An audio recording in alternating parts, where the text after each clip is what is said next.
second talk is by Christian Navasca, a PhD student at UCLA. Hi everyone, I'm Christian, a PhD student at UCLA, and today I'm here to present our work on predicting dynamic properties of heap allocations using neural networks trained on static code.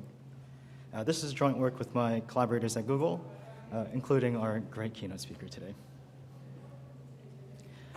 Profile-guided optimizations collect information about programs to perform some kind of optimization. These optimizations are numerous and have existed for decades. Here are a couple of them. For example, dynamic dispatch removal. If we know that at a call site we only dispatch to a single target, there's no need for a dispatch, we can just use a static call. Or branch reordering. If we know that one branch is more common than the other, we can put the more common one first so that it's hit earlier. And this list goes on and on. In this work, we look at a particular kind of property, and profiling-guided optimizations, as the name suggests, require profiling of an application. This typically means running a slower, instrumented version of the program before we can perform the optimization. For instance, before we can remove a dynamic dispatch, we need to profile the call site to see which receiver types are used at the call site. In this work, we look at a particular kind of property, heap allocation properties, properties about objects allocated on the heap. For example, given information about an object's lifetime, if we know it's long-lived, we can pre-tenure the object to remove some GC costs. Or, if we know which objects are going to be accessed more often, which objects are hot, we can place them in local DRAM rather than remote far memory, which is slower. While there are a number of potential optimizations we can perform, it is difficult to perform them at scale. In a production setting, even a 1% performance degradation is substantial, and yet profiling properties such as object lifetime can add overheads of 6% or more. Profiling is also complex and hard to collect, requiring very specific representative benchmarks so that the profiling is useful to all workloads we find in the wild. Finally, there's no killer optimization to optimize for in this context. Optimizing even the hottest application would not significantly improve the performance of the cluster overall. Given these limitations of profiling in this context, this work asks the question, instead of collecting profiling properties, can we predict them? The goal of this work is to profile only some applications and use a machine learning model to extrapolate it to unseen applications without profiling. If we could do this, we could perform PGO optimizations without profiling. It's important to point out that this is an intellectual abstract, and we do not fully realize this goal. But we think that with some improvements, this direction is very promising and could be very impactful in the community. In this work, we introduce a framework for reasoning about the design space of this prediction problem and apply it to a specific prediction problem, object lifetime predictions. We highlight challenges that we face along the way and future directions that you could take this work and expand it so that it's more practical. Here's a high-level overview of our framework. We can classify approaches to this cross-application prediction problem along 3 dimensions: data, model, and application. To support our exploration of this space, we apply this framework to the prediction of object lifetimes. I'll now go over how we apply this framework to our object lifetime prediction, starting with data. The goal of this section is to produce a data set that can be used for our model. In order to predict object lifetimes, we need to collect both objects and their associated lifetimes. In this work, we represent an object by its allocation context, the allocation site and calling context associated with an object's allocation. We can see an example of this below. On the left, we see an allocation context represented by a stack trace, where the topmost frame represents an allocation site, and the rest is the full calling context. On the right, we can see that we associate this stack trace with a histogram of object lifetimes. Here, 1,600 objects at this allocation context were in bucket 3, and 2,400 were in bucket 4. We collect this information using a modified OpenJDK. Given this data set, which represents partial profiling information, we use a model to extrapolate this to unseen applications. The state of the art in this area is Llama, a lifetime-aware memory allocator, which predicts object lifetime based on allocation context. An example is shown here. We first tokenize the allocation context by splitting it on special characters, such as periods and parentheses, to get a list of tokens. Each of these tokens is passed through an embedding layer, which produces a vector representation of each token. And here, these vector representations are referred to as embeddings of the tokens. These embeddings are then passed through an LSTM model to produce a lifetime prediction. Llama accurately predicted lifetimes in the same application, even after the application was changed. But this is not sufficient for the use case that we set out for. Lifetime predictions, when we recreate this Llama model, were only 1% better than random when we try to predict on unprofiled applications. A major reason is that this representation is not generalizable across applications. When we move to new applications, we will likely see a function name we've never encountered. And if we see a new function name that was not seen during our training phase, there's no way to get a good prediction. One potential solution is to use source code to augment our representation. Source code describes exactly what the program will do and could be a more useful representation across applications. While a function name might not appear in all applications, common things like code structure or control flow will. A natural question is, why should we even use source code, or how does it help the task at hand? Our reasoning is that source code tells you exactly how the objects will behave. For example, if an object is allocated within a loop and never leaves the loop, it is probably relatively short-lived. But if an object is allocated outside the same loop and is returned to the caller, it is relatively longer-lived. We could construct a big list of these kind of rules and apply them manually, and this is similar to how we develop heuristics.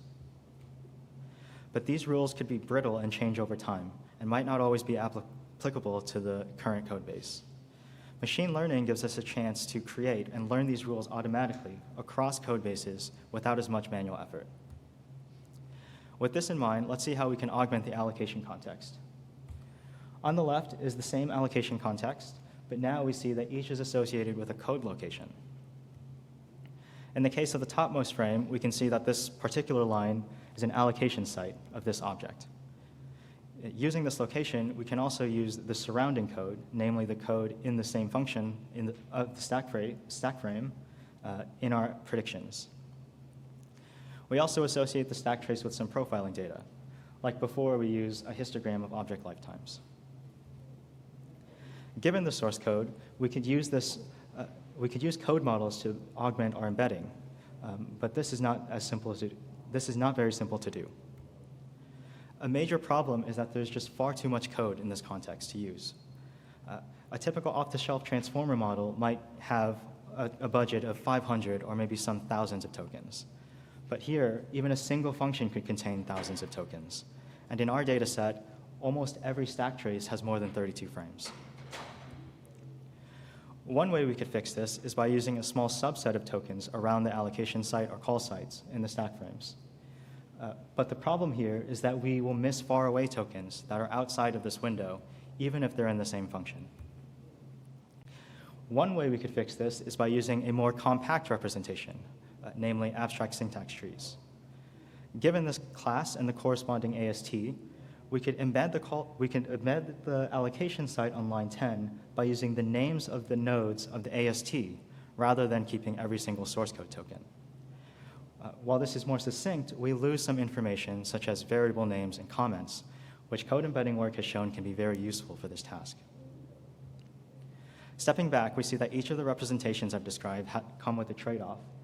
Function names are great, but don't generalize across applications. Code tells you exactly what objects will do, but there's too many tokens. ASTs are more succinct, but we lose fine-grained information. Our solution in this work is to create a multimodal model to try and capture the best of all worlds. And here's the model we create.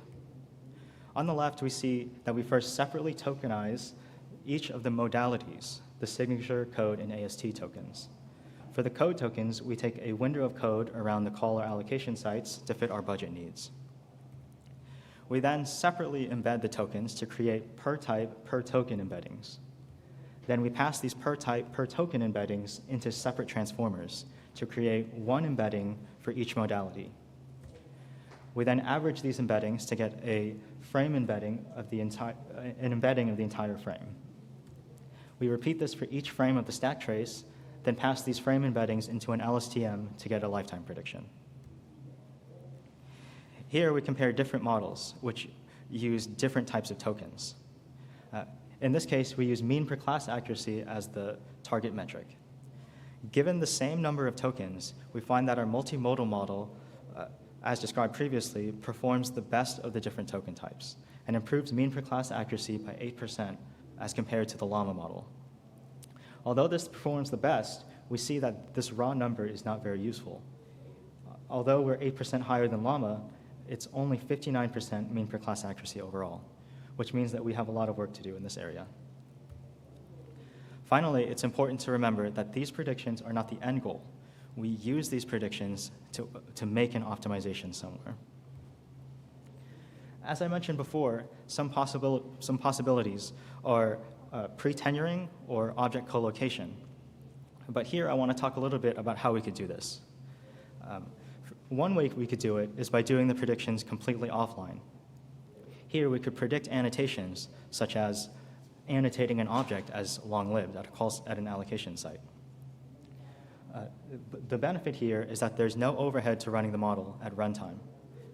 The other extreme is to run this all online. This is similar to Llama's approach, where we run the model before a decision happens, such as at an object's allocation. One benefit here is that we can use rich system state as input, which is not possible in the offline case and might lead to better predictions. There's probably a lot of space between these two extremes, but one example is during JIT compilation, which is online and incurs some overhead, but might not be for every single decision, such as an object allocation. In summary, it would be great if we could predict rather than collect this profiling information. In this work, we present a conceptual framework for reasoning about this problem and use it to explore a specific problem, predicting object lifetime. We describe a multimodal model which outperforms single modality models, but is not really accurate enough to be practical. And as I mentioned, we can use these predictions in a variety of ways, in offline, online, or something in the middle. We think that this is a very promising direction, and we hope that this opens the door for research in this area. But we need work before we can use it practically. And with that, I'll conclude and take any questions.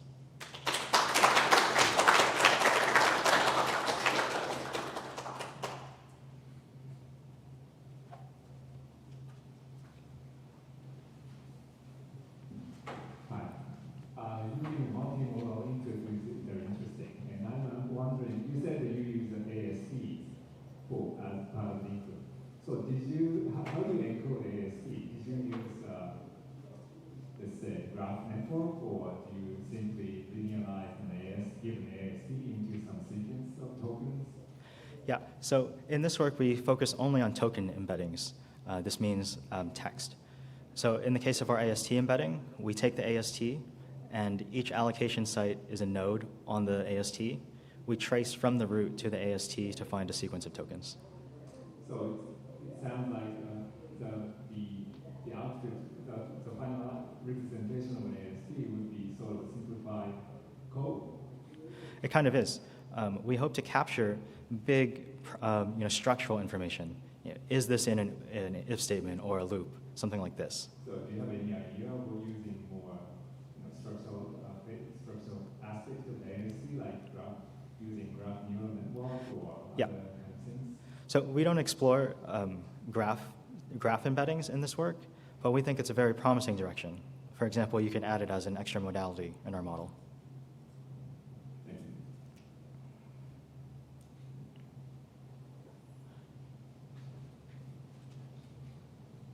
Hello, thanks. That's really interesting. When you spoke about using the source code tokens, like the names of methods, say, Sometimes, lots of words are munged together to make a single method name.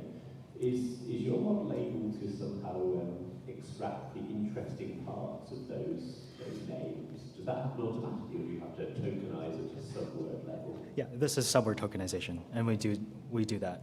Right. So if there was a special subword token that's interesting, we would capture that. Okay. And is that something that you can identify automatically, or do you have to identify what interesting subwords might be? When you generate a subword vocabulary, you'll probably do this based on how often the tokens occur. For like a common one might be a get or a set, Yeah. which would appear in a lot of methods. So this would probably be a subword token. Thank you. Hi. Regarding this multimodal model, isn't it essentially throwing 3 profilers in one? Isn't it prohibitively expensive? It's not really profilers. We have the same profiling data, just one, and the way we embed it is with these 3 modalities. So that the overhead is then overall higher than each individual, Yeah, so- but lower than all 3 combined. Yeah, one experiment we did was, could we use the same token budget for just one token type, compared to splitting this budget across 3 modalities?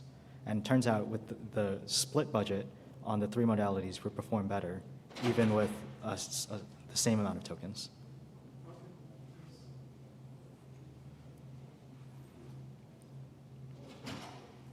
Still done for the question.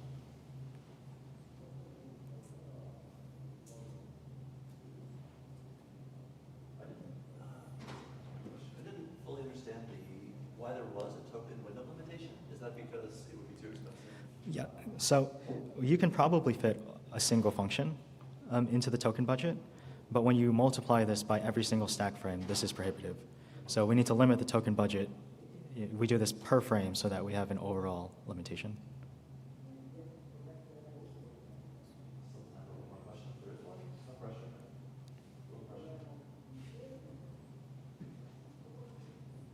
So since you have the AST information available, did you consider using the AST to find the source code relevant to that node? Like you find the call site and go up to the function level and then get the source code for the function and you that? We first find the source code. Like during the profiling, we have to associate each stack frame with a source code location. Then we have this whole source code file, which is how we get the source code. Then we parse this source code to form an AST. Right, I guess I'm saying you could maybe minimize the amount of parsing you need to do by finding the relevant function for the call. Yeah, that's a good idea too.